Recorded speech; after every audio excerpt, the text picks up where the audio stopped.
Thank you. Good evening, viewers. Before you is Brother Joshua Kitonga. And with me is our guest, Brother Yohane Tembo from Malawi. God has purposed that we know a few important elements concerning the whole purpose of life. And today, Brother Yohana will try to present and try to show a few things as indicated in the book that is in the Bible. What is the Bible revealing unto us about the purpose of life? This is very important and we need to know. Brother Yohana, welcome and try to guide through the scriptures. Thank you, brother. All right. Thank you so much, Brother Joshua. Let's dive straight into our presentation. So I'll share my screen. All right. As you can see, that's the purpose of life. That's the lesson that we'll be dealing with today, the purpose of life. This is very important. I believe it's pretty much the most important thing that we can ever look at. It's the most important study. Now, I hope you can see that is a crown. Okay, so if you look at that crown, majority of Christians, they believe, they hope, what they're fighting for, the real issue is one day to enter heaven and to receive that crown on their head, to have Christ or God put that crown on their head, which is a noble desire. But in this lesson, I want to ask, is that all there is, right? Is that all there is? Because there are verses in the Bible that can warrant this belief, right? So let's just read one of these verses, which speaks about the crown of life and which gives us Christians that heaven is the goal. Let us see this. Revelation 2, verse 10, the Apostle John wrote, "Fear none of those things which thou shalt suffer. Behold, the devil shall cast some of you into prison, that you may be tried, and ye shall have tribulation 10 days. Be thou faithful unto death, and I will give thee a crown of life." Now, there you have it. You have to be faithful until death, the very dying breath. And what will you get? You get the crown of life. So again, as we said, there are verses which warrant this belief. Okay, so the real issue, most Christians say, you know, I do not want to lose my crown. I do not want to lose my. What is this crown? What is so special about this crown? Christ promised, look, don't be unfaithful. Be faithful even in the face of death. And James also wrote this. James 1 verse 12, it says, "Blessed is the man that endureth temptation, for when he is tried, he shall receive the crown of life, which the Lord has promised to them that love him." So those that love Christ, the Lord, what is promised to them? The crown of life. Okay. And Jesus has said himself, look, if you are faithful unto death, what awaits you? The crown of life. So there is something about this crown of life that awaits those who love him, those who are faithful to him. So this is very important. So we'll continue reading. Now, before I go to Psalms, I would just like to say something. When you go to the book of Revelation, it talks about a lamb. A lamb represents who again? Christ, okay? It will read about the altar, right? And there's incense. What does that represent? It represents the prayers. That's Revelation chapter 8, okay? Now you begin to see that Revelation has a lot of symbols. These symbols have their meanings. And for you to understand what the symbol is, you have to go back to the Old Testament. You read that, and then you understand what really is going on, all right? So when we read the crown of life, we need to go back to the Old Testament to understand what is this symbol of. It has to be something greater than that, just which is stated there.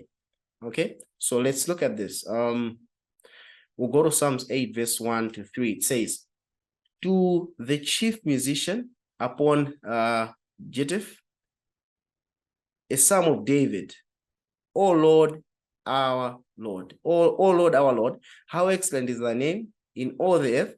Who has set thy glory above the heavens? Verse 2.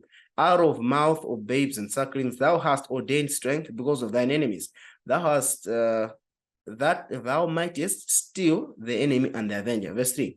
When I consider thy heavens, the work of thy fingers, the moon and stars which thou hast ordained. Now, Psalms chapter 8, it's a prophecy of Christ. We know that Christ is the second Adam, okay? We shall look at that in future lessons, but we know that Christ is the second Adam. But before he's the second Adam, in creation, there was Adam, the one we know, the father of our race, okay? So it's talking about creation, and this is also a prophecy, as we shall see, of Christ. So it talks about the creation, the works of God's fingers, what he has ordained, the moon and stars. That cannot be denied. That's creation. So what was there at creation? What was Adam's crown? Okay, so I want to look at this. So let's read this. Psalms chapter 8, verse 4, it says, what is man that thou art mindful of him, and the son of man that thou visiteth him? Okay, so we begin to see that there was something, these words, I will highlight them. Okay, so I just want to highlight those words so we can understand better. So God was visiting Adam, okay? What the whole universe, God in his splendor, God, the majestic being we know, right? He would leave heaven for what? For what important duty? What is so important? For example, if the president of Kenya leaves Kenya and no one knows where he is, and then they found out he is in some remote village in some other country, people want to know what is there in that remote village, right? So when God would leave heaven, right, and come to earth, people are like, what is man? You are so mindful of him. And the Son of Man that you visit him. This was striking to the unfallen world. So Psalm 8 verse 5 talks about Adam's crown. It says, for thou hast made him a little lower than the angels, and hast crowned him with glory and honor. So speaking about creation order, God is very artful.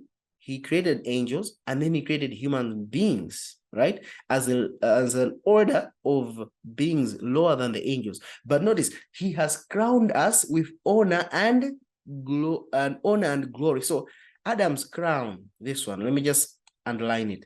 What was Adam's crown? Adam's crown was glory and honor. So Adam was crowned with glory and honor. What was this honor? Was it a band on his head? Was that it? Or let's just look in the verse. I'll underline that word. What was the honor? What was the honor? Let's underline the other words. So God was mindful of Adam. God was visiting Adam. So Adam was on God's mind. God would also visit who? Adam. That was the greatest crown. A relationship with the God of the universe.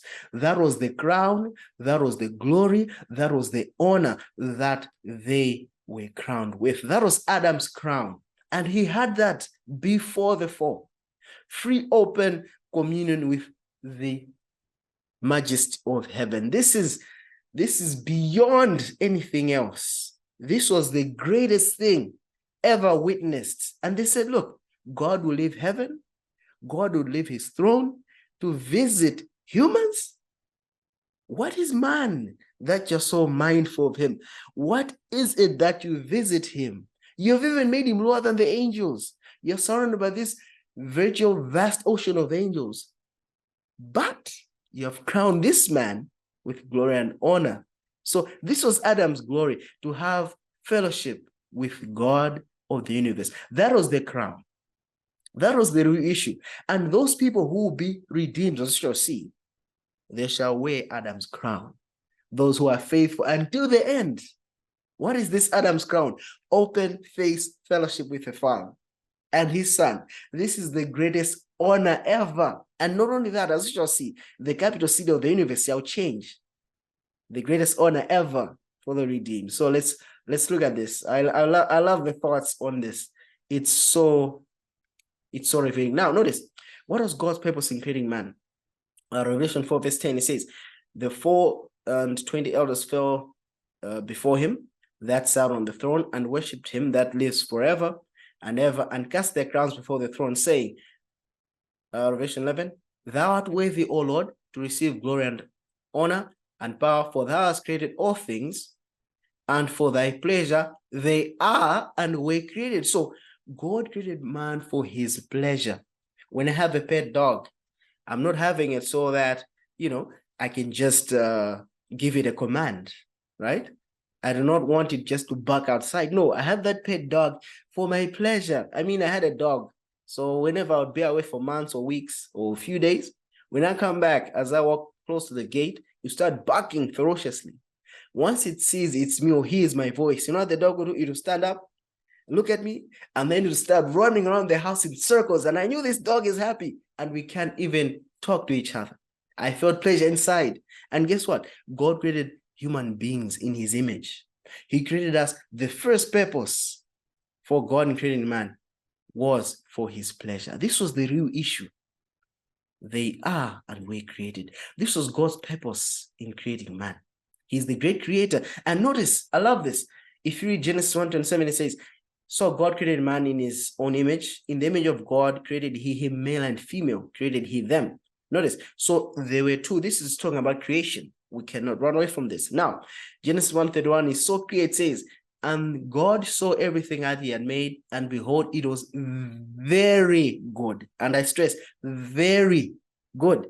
And the evening and the morning were the sixth day. Now, if you look the verses before, first day, second day, third day, it was good. Go on, create, it was good. But look, when he creates man on the sixth day, he says, look, it is very good. I mean, it's beyond.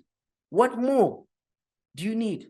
He has created beings in his image. They can talk to him. They can reflect his thoughts. They can have open face fellowship with him. And when he's done, he says, look, it is very good. This is the best. There's nothing more. This is it. This is it. So it's very good. What happened on the sixth day? Adam and Eve were created. And imagine, I look at Adam, I see his dilemma. On the sixth day, he's created. I mean, this man is grown up, but he's a child. I mean, 1 day old, and he already knows. God says, hey, look, can you name those animals? I mean, how was it? How was it? I mean, God and Adam, face to face, side by side. I mean, what was it like? Crown of glory, indeed. That's all I can say. So God says, hey, Adam, look, come here. Can you name that? He says, it's a dog. God, okay, come on. What's that? It's a cat. Okay, what's that? And then Adam continues. God is like, oh, yes, come on, keep going. He brings all these animals and Adam names them. Crown of glory. And Adam God sees, okay, let me make this man a helpmate. Guess why? Men, when they're trying to court a lady, they always say, I can give you the world.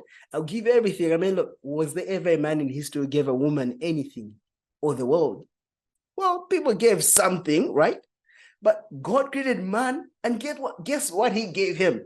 He gave him the world. I mean, come on, man. He gave the world. And you know what? Adam was alone, like, hey, God says, look, I will make you a helpmate. I mean, you're the king of the earth. And what's your crown? It's a crown of glory and honor. That's your crown. And guess what I'm going to do? I'm going to create someone like you, a helpmate, Eve. And you know what? The sixth day passed, God and Adam, the friendship was solid. And the seventh day passed, and the friendship was solidified. On the seventh day, God didn't create nothing. What do you think he was doing on the seventh day? What do you think he was doing on the seventh day? Brother Josh, you wanna chip in? I see you smiling. You want to chip in? Yes. You want to say it? Wow. Actually, something should be getting deep into our minds. Amen. There is a lot that we can see in us, man created in the image and likeness of God, the creator. This makes we can say life is a mystery, because it's beyond what we can see unless we are open to see deep. Yeah. Actually, it's beyond reason according to our human mind. But we can reason together with God and see, why is God having man in the glory of himself? This is so wonderful. And again, this blows up my mind to know that there is a lot that is within me and in my created model that I cannot even exploit more and deep. This makes life more purposeful. And it makes me also see, why is God seeing life as very essential thing that he gave us?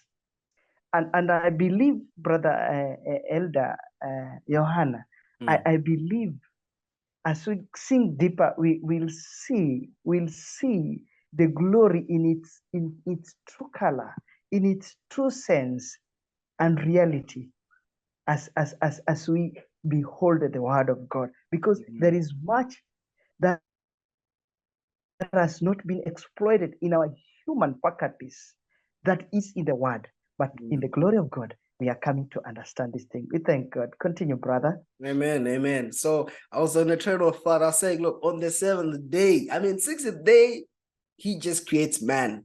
He says it's very good. Nothing beats this, right?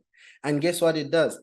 Seventh day, he doesn't create nothing. God is just there enjoying the time with Adam and Eve. Now notice, Adam is a grown man. On the same day, he gets married. What type of man was this? This is beyond Superman, right? He's able to talk with God. He knows language. He knows everything. He says, look, you are the king of the earth. Now imagine one day you wake up, brother Joshua, and you're told, hey, look, you are the president of Kenya. One day, tomorrow, you'll be flabbergasted. You'll be like, you'll be asking the person who made you president, hey, what do we do? You have so many questions. Same thing. When Adam spent time with God, he was energized. His heart was pumping. He said, look, I want to be in this one's presence. And that's when we have Psalm 42, which is also a prophecy of Christ, who's the second Adam. But I believe when this one was written, it applied specifically to Adam. Let's read this one. It says, Psalm 42, verse 1, it says, to the chief musician Maskil, for the sons of Korah, as the heart pants after the water brooks, so pants my soul after God, after thee, O God. Verse 2, my soul thirsts for God, for the living God. When shall I come appear before God? So on the seventh day, God didn't create anything. He's just chatting with man. He's just spending time with man. And man is chewing all this conversation up. He's in the glory of the majesty of heaven. He has this crown of glory. God has visited him. And guess what? God says, oh, look, Adam, I have to go back. I have to go back. I'll be back again. And Adam said, where are you going? My soul pants after thee like an hart, and hart is an animal like an antelope, right? No matter how far it goes, it has to go back to the river and drink, whether there are crocodiles, whether there's danger, whatnot. Its soul pants for the river water. So Adam saw the crown of his life was God. There was nothing else in between. Open face fellowship, all he wanted was God. All God wanted was him. That was it. This time was so blessed. He asked, when shall I appear before you again? So this was Adam's heart, his thought process. And what was happening with God? Well, we can read about it. Psalms 149 verse 4, it says, the Lord takes pleasure in his people. He will beautify the meek with salvation. God had so much pleasure. I'm telling you, he had so much pleasure. Like a parent who has a newborn child. It's the greatest pleasure a parent can feel, to have that another life come forth from your life. This was great. And God took pleasure in Adam and Eve. He spent 24 hours, the king of the universe, the monarch, the great deity, he spent time with Adam. And for him, he had pleasure. So let's keep going. Now, notice what happened. Now, I'll read this verse and I'll try to connect the dots. So, Exodus 31 verse 17 says, it is a sign between me and the children of Israel forever. In 6 days, the Lord made heaven and earth, and on the seventh day, he rested and was refreshed. So, on the seventh day, we find that God rested. Who was he resting with? Adam and Eve, right? They were there on the seventh day. And what happened to God? He was refreshed. Now, was he physically weary? No. God does not get weary. But notice this. When God was there in Eden, what had happened? Remember, there was a tree of good and evil, meaning to say evil was already there, meaning to say the rebellion of Satan had already happened. It was in the heat of that controversy that God created Adam and Eve. And when he created Adam and Eve, that experience that God had before sin was, when all was good, when everything was running according to his purpose, that experience came back to God. He had that second experience with Adam and Eve. It was a whole new planet. No controversies here. Everyone knows the purpose of life. They have the crown of glory. They are taking pleasure in God, and God is taking pleasure in him. And guess what happens to that big, mighty, divine heart of God? He was refreshed because of Adam and Eve. And you know what God did? Guess what he did? Genesis 2, verse 1 to 3, it says, thus the heavens and the earth were finished, and all the hosts of them. Genesis 2, verse 2. And on the seventh day, God ended his work which he had made, and he rested on the seventh day for more his work which he had made. And remember, it says after he rested, he was what? Refreshed, right? Meaning to say, after this experience of refreshing, Adam is saying, when shall I come back? God is refreshed. What does God do? He wants to preserve this moment for eternity. He wants to preserve this moment. He could do only what the divine one could do. Verse 3, it says, and God blessed the seventh day and sanctified it, because in it he had rested from his work, which God created and made. So who was he resting with? Like we said, he spent time with Adam and Eve. That was his resting moment. He was refreshed, right? When you refresh, you are resting, right? So they had this wonderful moment. And guess what? God set this time apart to say, no, this time is for me and Adam. And this time was a blessed time. And this was the greatest time ever. And this time was set apart. Nevermore to be missed. God says, no, I have an appointment with Adam and Eve. I'll make it. And Adam and Eve is like, yes, I will spend time with God. This was a usual meeting spot. This was the blessed time. Blessed forevermore, because two friends are meeting. Two friends are meeting, God and man, in a friendship. Now, I'll give you a chance to comment. I just want to bring this thought out. When you talk about if a rich man and a poor man are chatting, people will know that, the poor man wants to benefit from the rich man, right? But here you have the God of the universe, and you have Adam and Eve. The benefit there is here is the friendship each one can afford. Nothing more, nothing less. Brother Joshua, go ahead. Brother, I'm trying to connect the sweetness that is coming in Genesis 2, verse 3, Yes. with what Jesus commented in the book of Mark, chapter 2, verses 27. Yes. Can you try to connect this, brother, so that this beauty may be felt and may be seen in its clarity, brother? Wonderful. Thank you. Mark 2, verse 27 and 28. It says, a man was not made for the Sabbath, but the Sabbath was made for man. Come on. It's like, look, it's like I bring people out to the sea, right? And then I draw a line on the sand. Okay. I go to the sea, I draw a line on the sand. I do not want anyone to cross there. So I think, this law is very good. What should I do? I'll bring people to the beach so that they don't cross here, so that my law is kept. Most people believe that the Sabbath came so that man could keep it. No. God made the Sabbath for who? For man. It's like you make a date with your wife to say, look, every Friday we'll go out. Or you are courting somebody and you really love this person. Guess what you do? You make a date. So this was a honeymoon. This was God's honeymoon with man. This was a blessed, sweet time. They say, no, I cannot miss this time. This was a set, special time. And I will tell you this, they had the presence of God with them always. But on this time, they enjoyed that open face fellowship, face to face. So this was the sweetest thing ever imaginable. To Adam, this meant life itself. This was the purpose of life to Adam and Eve. Amazing. So let's just look at this. When we say this, for those who came after sin, did others realize this crown of life? Isaiah 41 verse 80 says, but thou, Israel, art my friend Jacob, whom I have chosen, the seed of Abraham, my friend. Can you imagine this? Abraham was God's friend. Friendship entails openness. With friendship, there's no fear. There's no fear of anything. You can approach anyone. Someone can tell you, look, I'm broke, I'm struggling, and you hear the story and you're just listening there, and then you go, hey, look, can you borrow me like, $100, He has just told you he's broke, but why do you do that? Because he's your friend. When those angels and the Lord came to Abraham and said, we're going to destroy it, that word was clear. To someone who just views God as says do's and don'ts, they'll be like, oh, no, you're going to destroy it.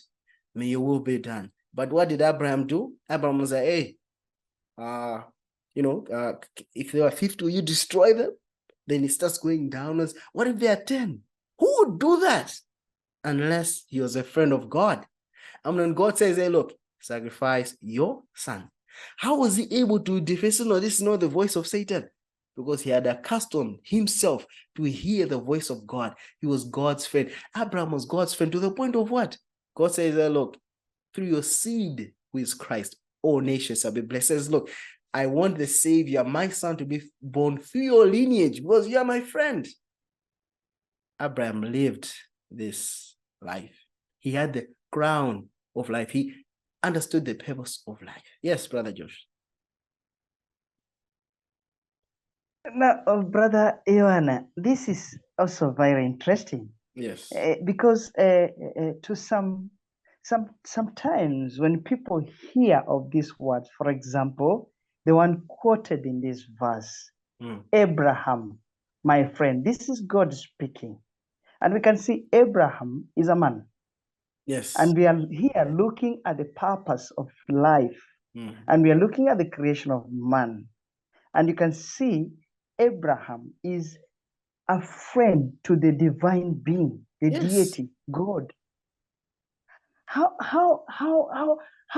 am I supposed to understand it? Because this looks something great. Because to some people see it as just written words. They don't see the reality in it. Let me ask you, do you have a reality in this? Or they're just ideas? Abraham, being a friend of God, is it an idea? Is it a reality? Can you please comment on this, brother? Thank you. I'll say this. Look, Brother Joshua, when you want to live, what is your guiding principle? You want to read the word of God, right? Now, Jesus said something amazing in John 5. He says, look, you read the word, you think you have eternal life, right?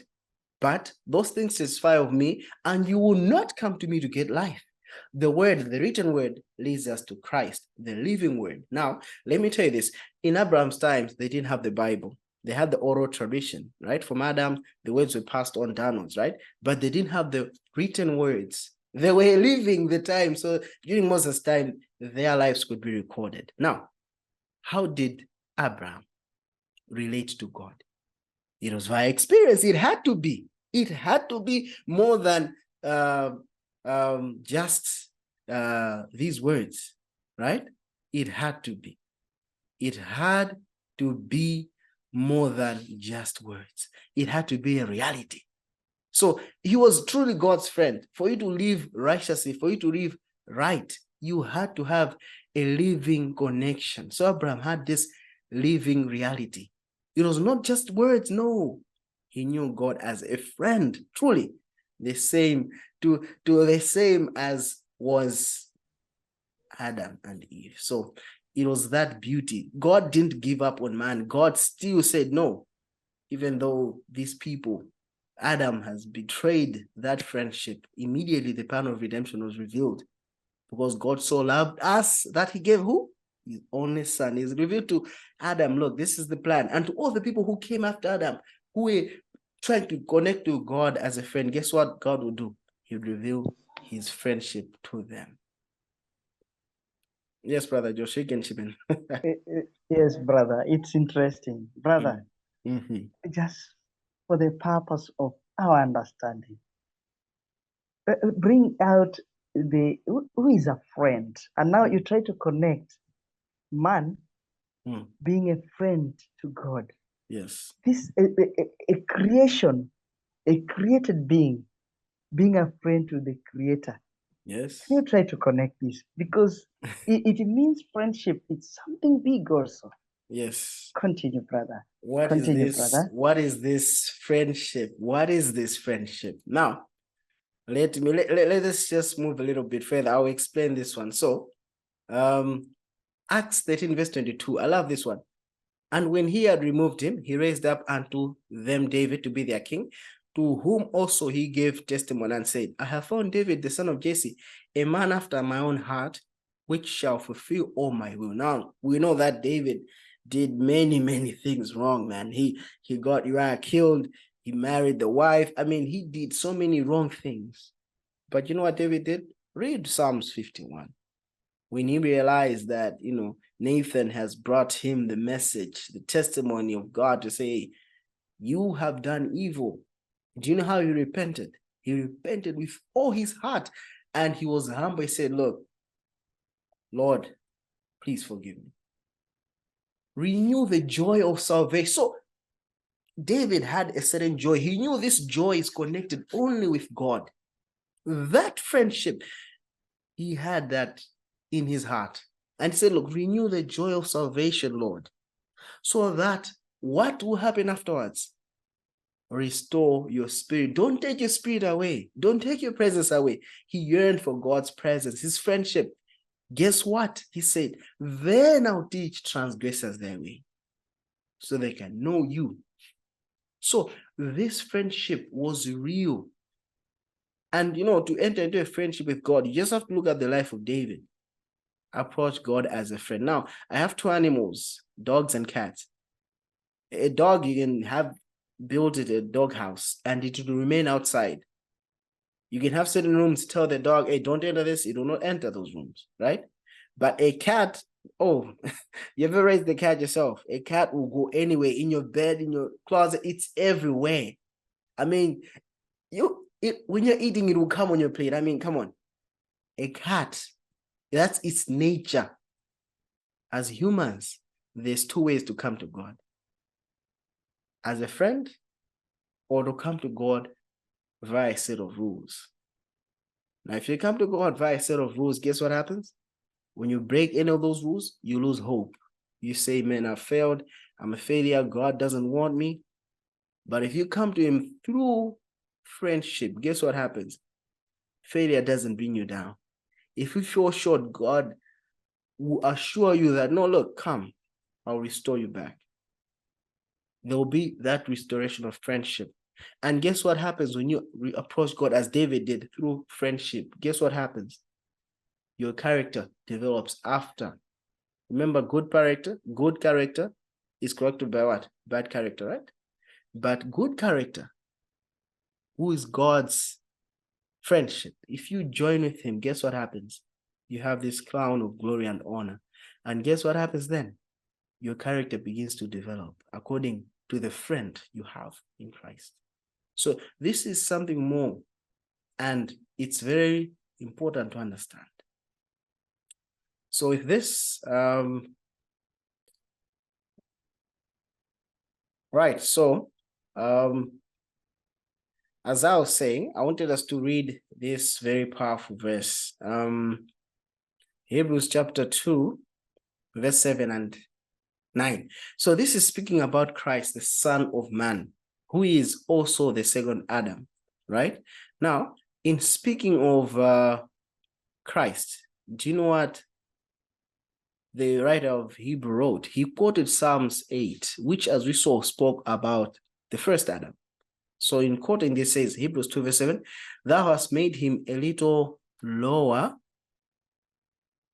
Thou hast made him a little lower than the angels, and hast crowned him with glory and honor, and did set him over the works of thy hands. That's speaking of Christ. Remember, we talked about the orders of beings, right? So when Christ came into our world, being born of the Virgin Mary, guess what he did? He took on humanity, right? He stepped into Adam's position as the second Adam, right? Remember, through Adam, sin came, there was separation from God, right? And because of that, God was searching for man. God was trying to seek that which was lost, right?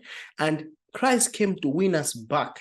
But to win us back, he had to fight over the same ground that Adam lost. So when Adam had sinned, something happened to his mind. God was searching for him, and Adam was now afraid. For the first time, Adam was afraid of his friend. So applying this verse, let's look at Hebrews 2 verse 9. He has just quoted Psalms 8, the verse 7. Hebrews 2 verse 9, what does he say? But we see Jesus, who was made a little lower than the angels for the suffering of death, crowned with glory and honor, that he by grace should taste death for every man. Now, have you seen that context that they have used? Christ crowned with glory and honor. Why?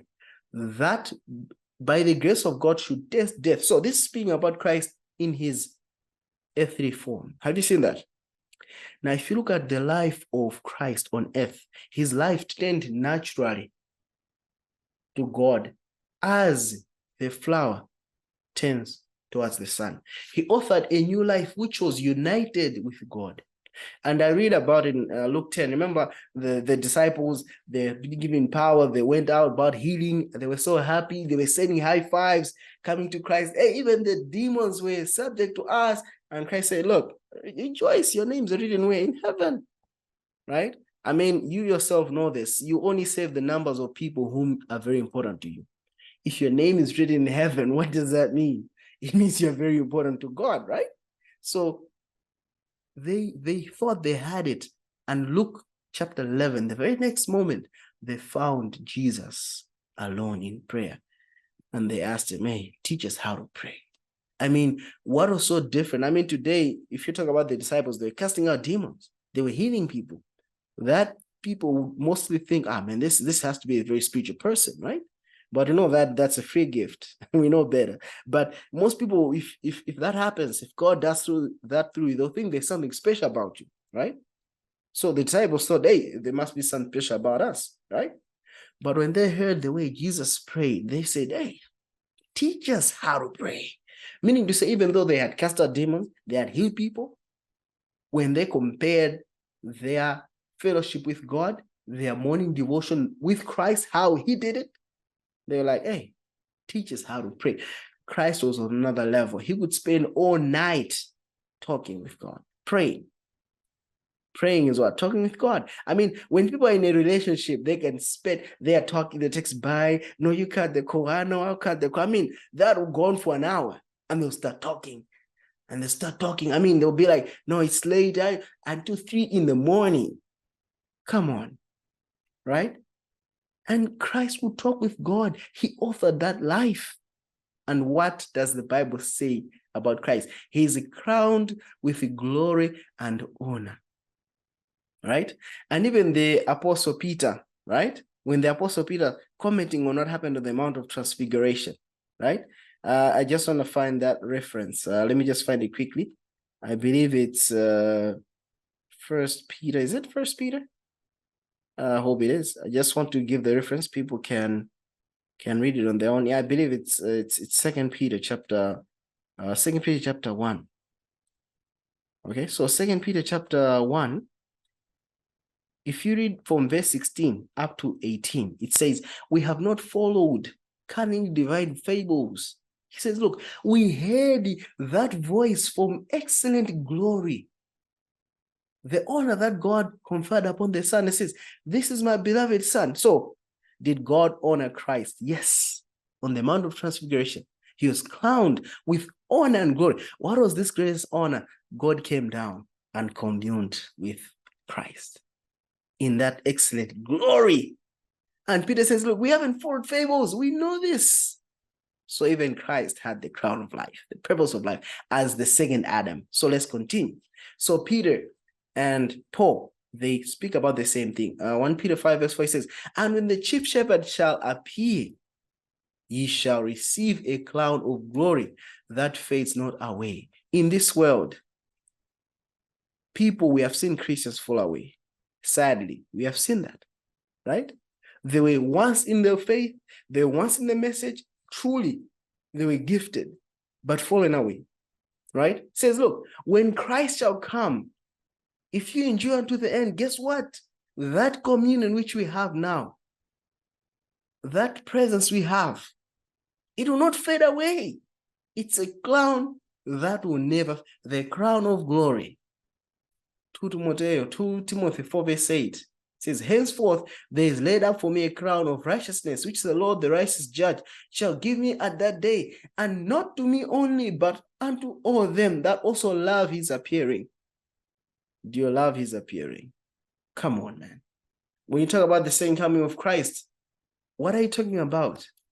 For me, heaven means Christ. Heaven means God. And if I can have God and Christ there, then what's the point? I want this crown of glory. This is what I want.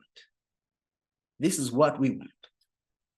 And speaking about the experience of the redeemed, no doubt there will be crowns, no doubt. I do believe there will be crowns. But what is more? Revelation 21 verse 6, here is what is more, what I think it's more. And funny enough, when I read Revelation, the beginning, it talks about you shall be given a crown of life and so on. But at the very end, Revelation 21, 24, it speaks much about the open face fellowship. So it cements that idea, right? Revelation 21 verse 6 says, and he said unto me, it is done. I am Alpha and Omega, the beginning and the end. I will give unto him that is athirst of the fountain of the water of life freely. Oh, man. I mean, you think the crown of life has been a blessing. God has revealed so much. But the next lesson, the water of life, freely. Water of life, it's something that when we look at it, I'm telling you, it will glorify God. So that's the next episode. But let's continue. It says, and he that overcometh shall inherit all things, and I will be his God, and he shall be my son. That is the real issue. To have open face communion. Jesus said, look, when you pray, our Father. Our Father, that's a parent. That's someone who you can talk to. That's a friend. The crown of life, truly. And all the redeemed, they have one thing. Revelation 22 verse 3 says, and there shall be no more curse, but the throne of God and of the Lamb shall be in it, and his servants shall serve him. There is no more curse, nothing to separate, nothing. We shall serve him as Adam and Eve served God. Come on. Verse 4 says, and they shall see his face, and his name shall be in their foreheads. Now, this thing I've highlighted, they shall see his face. Do you remember Moses? Moses was that one prophet who spoke to God face to face as a man speaks to his friend, right? So Moses spoke face to face. This phrase is speaking of that. Moses said, look, I don't want to go unless you have given me, unless you have shown me your glory. And look, God will say, Moses, I want to destroy these people. I want to destroy them. Moses said, look, God, come on, you've taken these people from far. What do people say of you, And I think, like, at first reading, I was like, what is Moses doing, man? He should allow God to take these people out. But the real issue is God wanted to show Moses his true heart. So God would say, okay, I've heard you. I'll not destroy them. I'll forgive them. But in reality, that's the heart of God. But he wanted that fellowship with Moses to reveal his true character to him. Moses spoke to God as to a friend. Though that was shadowy, that was in the shadows. You shall see in the 4th and 5th episode about above the cloud, right? We shall see that Moses' experience. But we shall have that experience face to face. Come on. People, when they talk about Arnold shaking hands with Obama, to them, that's the best experience. They win an award, they have to shake hands with Obama. I remember there was a certain Malawi and he shook hands with Obama, the president, when he was president of America then. That was a big deal on this side of the world, right? That was a big deal. But to have open face fellowship, that's the biggest deal ever. That's the crown that I await. Brother Joshua.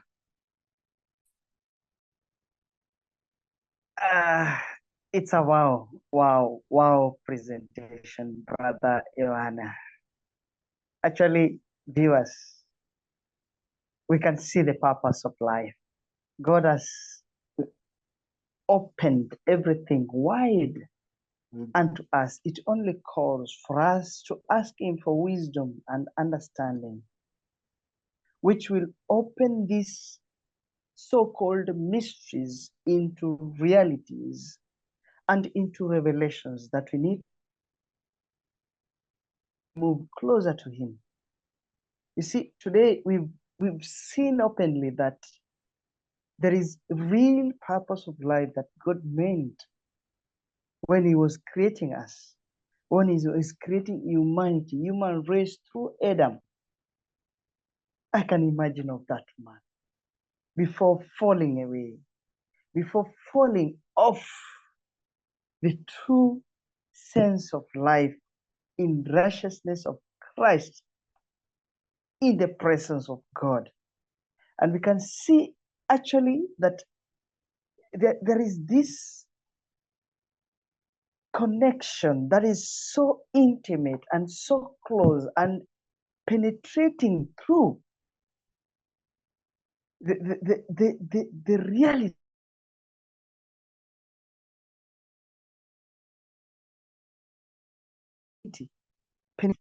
through creation. And Adam, actually, man, is purposely made to be crowned with the glory of God. And these things are not a joke, because they are seen even in our human limitations. We can see, look at man, the faculties that are in man, ability, you can see to recreate. Let me use simple terms. Procreation. To recreate, because procreate. Actually, what we've done, it's so wonderful. I can imagine of computers. Just imagine of a computer made by man. And you reveal it to somebody else called a man who has not studied that computer, and he sees a complicated device. Now look at this man who made that computer. Look at the innovations of this world. We can really tell there is greatness in man that is yet to be unveiled. And that is the purpose of the coming of the second Adam, as presenter Yohane has just placed it before our eyes. We can witness and we can say, hallelujah, God, this is so great. And we just need to be there at the Father's presence, so that He can actually give us the real feeling and the purpose of Him being a Father. And if He is a Father, then we are automatically sons. Somebody somewhere told me, are we really sons of God? Then I told him, yes, we are not sons in matter of words and sayings and ideas and philosophical